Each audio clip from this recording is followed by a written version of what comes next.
Protests in the Ukraine continue tonight, with most citizens upset over Ukrainian President Viktor Yanukovych's decision to accept aid from Russia.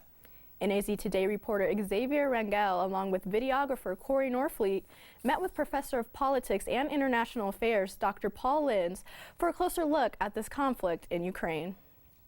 Rioters have taken to the streets in Ukraine after Ukrainian President Viktor Yanukovych's decision to decline a European trade and political deal and instead has accepted a $15 billion bailout from Russia. After months of ongoing protests, Yanukovych has left the capital, allowing protesters to take control of the city.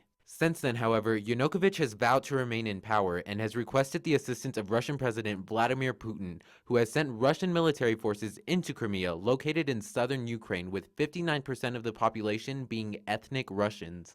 Dr. Paul Lenze explains that the Russian military assistance in Crimea allows for Russia to have a strategic presence in Eastern Europe. What's taking place in Ukraine is a fascinating case study of what essentially is a strategic issue. It's a strategic issue for the Russians and for Vladimir Putin because Russia has a long history of involvement with the Ukraine.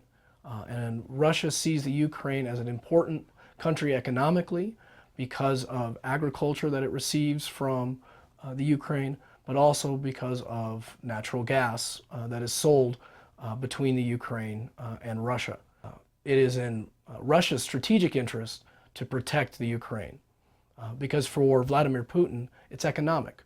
Ukraine has become a battleground for political and economic influence between Russia and the European Union. For Putin, having the Ukraine as an ally would allow him to further integrate and regain influence over former Soviet nations.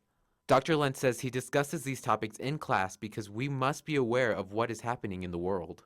The United States is the sole remaining superpower. And we have a hand in, or we're trying to influence and spread this idea of democracy around the world, because when you have multiple democracies in various regions, this helps to promote stability. Teaching about Ukraine and about Eastern Europe is important because Russia is a country that's trying to regain, since 1991, it's been trying to regain its status as a major power in the international community. So it's important to teach about the various reasons why this type of behavior occurs in our world. Dr. Lenze believes we must keep an eye on European allies and that an increased understanding of diplomatic issues will allow us to better understand international conflicts for justice. For NAZ Today, I'm Xavier Rangel.